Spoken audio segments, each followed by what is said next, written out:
What's going on, everybody? Doc from Average Gamer Guys, back yet again. More Halo Wars 2 action, and today we are talking through knocking out the Pristine achievement, which is to make it through Wave 15 in Terminus Firefight without having the Terminus take any damage. So what I'm going to do is I'm going to show you my exact full playthrough. I'm going to give you my tips on how to knock this out, and also talk through some of the challenges that I faced throughout that. And as we go through this, again, I'm not going to speed anything up like I normally do. I want to give you the full guide. I want to show you exactly how I ran through it. Now, talking up front, again, everybody knows this is knocking this out. 15 waves, Terminus can take no damage. So that means your Terminus, none of the Spires can take any damage. No damage at all can come to the Terminus. You cannot get the warning the Terminus is being attacked notification at all. You have to complete this straight through with no damage. Honestly, the first few waves of this, not too terrible, except if your RNG is bad. Now, if you haven't played a ton of Terminus, you know the RNG for each wave, you're going to get different RNG, which means random number generated, which essentially in this mode means that you're going to get random enemies that'll generate on each different wave. The biggest thing that I had trouble with trying to knock this out was fighting the air waves. The ground waves, relatively easy. The air waves, the fact that they can bypass your barriers, the fact that they can fly over the base, and the fact that they have a one single track mind of trying to push in and deal damage to the Terminus makes this the most difficult. Sadly enough, they don't even really focus too much on turrets, although they will just a little bit. They'll also slightly focus on bases, as well as barely focusing on barriers. I say if their AI was stacking things appropriately, obviously the Terminus is number one. I really think barriers is turrets is number two, and then base is number three, with barriers barely being able on the map. So that is the one big thing. That's the first tip I'm going to have for you right up front, is make sure you're paying attention to what is coming in on each wave. Each wave, when it drops in, it's going to let you know, hey, this is what's coming in, light infantry, UNSC, or whatever it's going to be. Just make sure you're paying attention to that so that you can prepare accordingly. Tip number two, I 100% recommend do this on easy. You can set it, you can do it on easy, absolutely do that. I do not know if it matters if you change the supplies and the power. I would recommend trying to do it without. I didn't do it. I did not change any supplies. I did not change any starting power. I think if you do start modifying those factors, as well as how much health the Terminus has and things like that, I don't think this achievement will pop for you. Simply just put it on easy and run it from there. Tip number three is going to be do Pavium. Use it as Pavium, and here's why. You can see I built one mega turret right here because the first 5 waves I know are going to come through this way, and this mega turret is absolutely destroying these guys. So the nice thing for this is you're actually not going to have to focus on building any additional units. All I need you to do at the very start is go supply pad, generator, supply pad. Then you're going to try to get your second base on the other side, second mini base up that you see right here, and you're going to try to get as fast as you can 2 mega turrets built on each. Then you're going to continue to move forward with your supplies. Then you're also going to get your war console up. This entire time I barely build any additional units. I really focus on barriers, turrets, and mega turrets. I am going to build Pavium just for the sole fact that he does have the orbital designator, which allows him to really key on enemies. So if anything is getting close that you feel like might do some damage, he can key in on it. It's going to allow everything to do more damage to it, but also, more importantly, they're going to focus on it and they're going to knock it out. Obviously, you want to, as much as you can, continue to upgrade. You really need to focus once you get a mega turret and the 2 turrets built on the side that the first 5 waves are coming through. You need to pay very close attention to the side that those waves are and the pathing of those waves. Get your turrets built on that, get your mega turrets built, get both of your side turrets built, push whatever resources or units you have over there, push them in front of your turrets and in front of your barriers so that they soak up the damage. From there, work just building your supplies. So again, you're going to see me have 3 supply pads, 1 generator. I've got the war council coming in now. I'm upgrading the supply pads with energy first, and I'm just trying to get my economy rolling. Again, the big thing here is your turrets, the mega turrets and the turrets themselves that you can build on the slots are going to end up doing enough damage to take these out. Now you see here, I get a bad RNG on wave number 4. I get some hornets that come in. Luckily, one hornet comes in, sneaks in, and tries to do damage to my base. But you did see the 2 fly in from the right-hand side of the screen, and they were moving straight towards that terminus. However, because I pushed my units up in front and because I had the 2 turrets built ready to shoot, they were able to do enough damage that they could take those out, and I was good to go for that wave.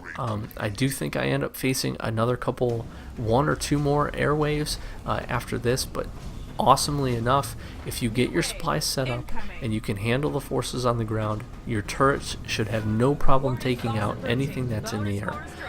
So, with that said, you've got your resources going, you've got your turrets on both sides all set. The reason I recommend these mega turrets so much is because the range on them is absolutely ridiculous. Both of those mega turrets from each of those sides are going to be able to essentially range just about the entire map. So this mega turret on this left hand side is going to be able to help out with anything coming in on the right hand side. The fire rate is relatively slow, but it's awesome when you have 2 of them up because they're absolutely going to do some work, and they're just going to completely destroy these first couple of waves. The next step after that is going to be to get your barriers set. The barriers with the banish is going to be one of those areas that they actually have a distinct advantage in trying to do this for 2 reasons.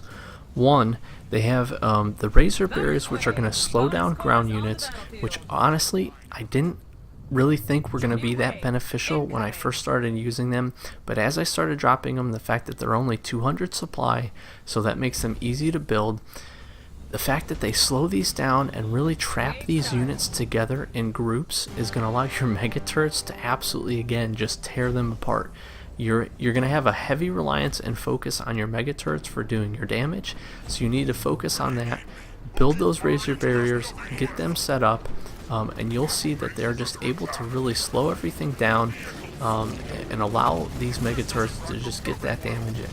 The other significant bonus that the banish have on this side, and why I recommend Pavium, is for the sole fact that they have 2 barriers actually that will still allow your ground units to move across. The razor barriers can move across, as well as the shield barriers as well. So once you have your initial right outside the terminus area set with your 2 mini bases, both your mega turrets built, and turrets on each of those sides, as well as barriers across, the next big thing is you can see me doing here is I'm trying to expand. So I felt comfortable with this on the right hand side, what I had set. I do want to start trying to get the standoff from the terminus. The farther away that you can build barriers and turrets and bases and put more stuff in the way of the pathing of the units that are going to end up coming, the better off you're going to be. So I can see on the right hand side I have 4 barriers set. I also have Pavium that dropped in. I'm going to push him to that right hand side while I'm expanding on the left hand side. Again, it just worked out with the RNG and the pathing of enemies. These first few waves really aren't super heavy with enemies, but they are kind of annoying. They do have the capability with the jackrabbits and some of the warthogs, if you do get those, that they can move in pretty quick. But at this point I'm just getting things set. I'm building barriers. Barriers and turrets are the biggest thing first, and you can also see that I've got this mini base going. I've got a supply pad on it, and I'm going to get another mega turret on it as well. I've got Pavium sitting in between these 2 barriers here, sets of barriers I guess, just so that he can do some damage from range. As you can see, he has that ranged attack, which is really nice, but he's also going to kind of be a little bit of a bullet sponge and be a target to slow everything down for the mega turrets to get in and do damage. Now, I don't worry about building barriers in the middle. I'm primarily focused on just having them stop, having them at least get slowed on these areas when they roll through here. So you're going to see me build these 4 sets. I'm not going to worry too much about what's going on. I am going to go ahead, as far as leader powers, you obviously need to unlock for Pavium, you need to unlock the mega turret. The next thing I'm trying to get to is going to be getting to that plasma beam ring, for the sole fact that the direct damage it does, especially on easy and especially for these first few waves, is going to be really good, and it's going to destroy a lot of the armies that end up coming out of it. So you can see here, because I've got that second area set mostly, at least for what's coming down, and the way the enemies are pathing, I'm now really trying to continue to expand and continue to fortify, and I'm working from the mini base out. I'm also trying to grab that additional mini base, because I know as wave 10 starts to roll in, the enemies, they'll spawn in from obviously more points. So again, I want more areas for them to be able to focus in on first. I'm fine with losing these mini bases. I'm fine with losing that and the barriers and the turrets, as long as they're staying far away from the terminus.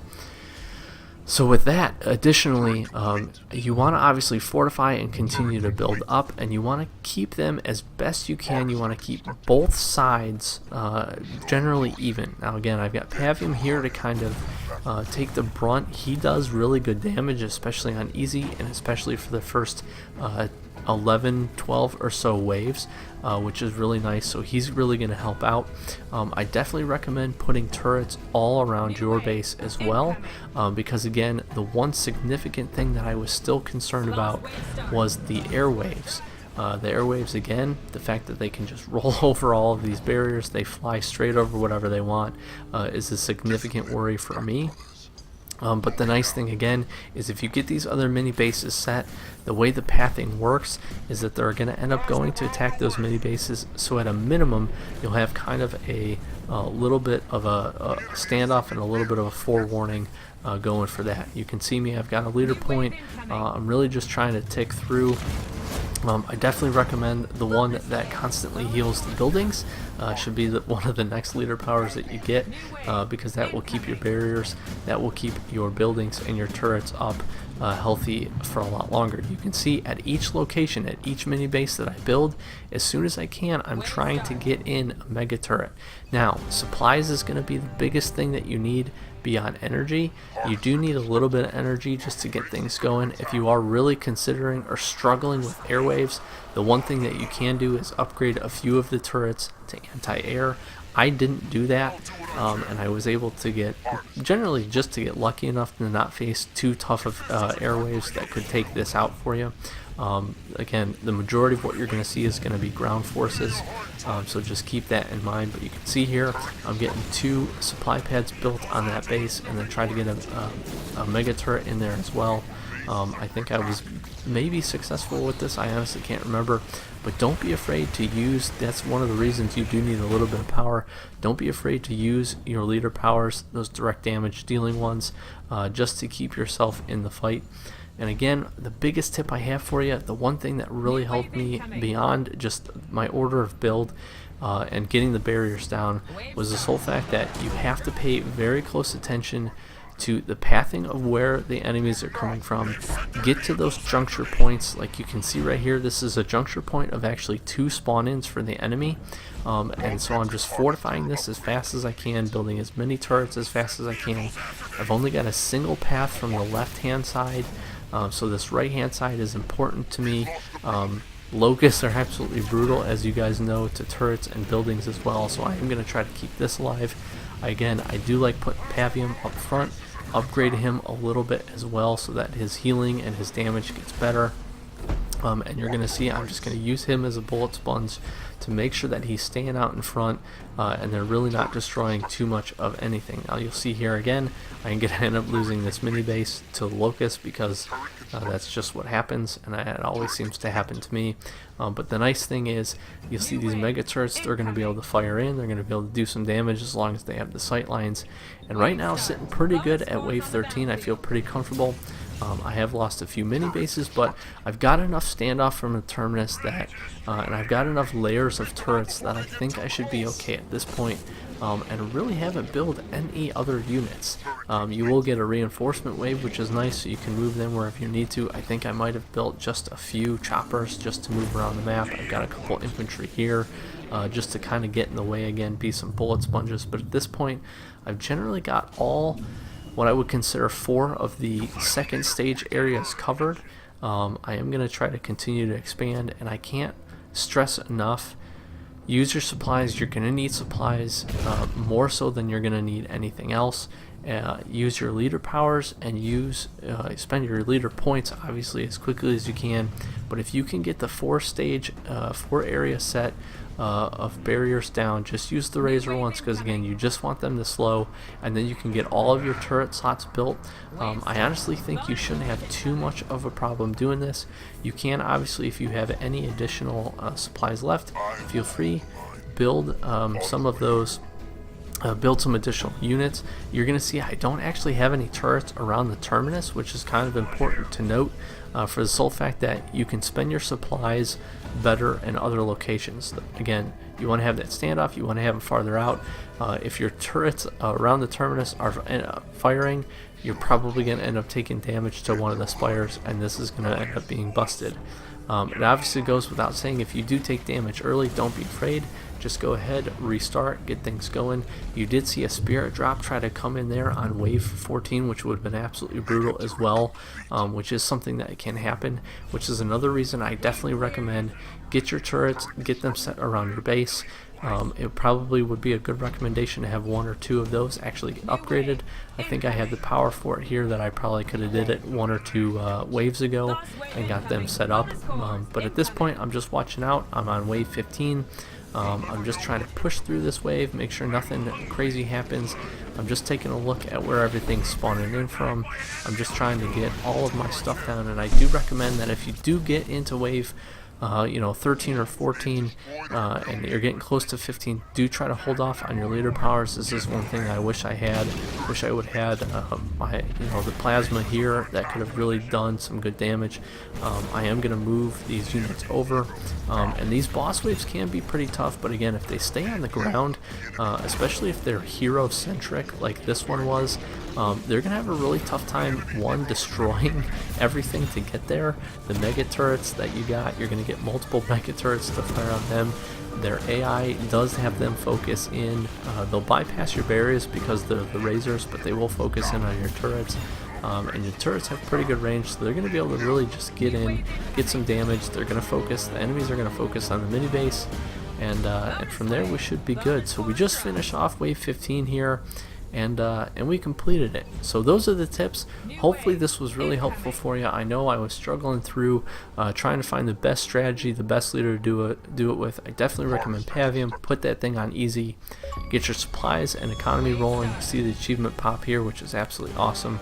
But you'll get the supplies and your economy rolling, get your initial turrets around the base set, and then from there just kind of have at it. As an interesting note, I ended up making it through up to wave 19 without taking damage, even pushed through a few additional airwaves, as you see right here. But you can see the standoff here is actually pretty nice. They do focus in on the turrets a little bit, and with some well-placed leader powers and some good things set up, you guys should be just fine. So again, hopefully this was really helpful for you. Hopefully you found the guide helpful and the tips helpful. If you have anything else that you're confused about or need me to clarify anything, please let me know in the comments down below. And if it was helpful, hit that like button for me. And if you're new to the channel, please do subscribe. It really helps us out. So I've been Doc with Average Gamer, guys. We'll have a ton more Halo Wars 2 content coming at you. Plenty of stuff to go over, as well as campaign walkthroughs, so stay tuned for that. That should all be coming up this week, and really appreciate all the support to the channel. Thank you so much for watching. Spend a few minutes of your day with me. Again, Doc from Average Gamer, guys. Thanks for watching, and we'll catch you in the next one.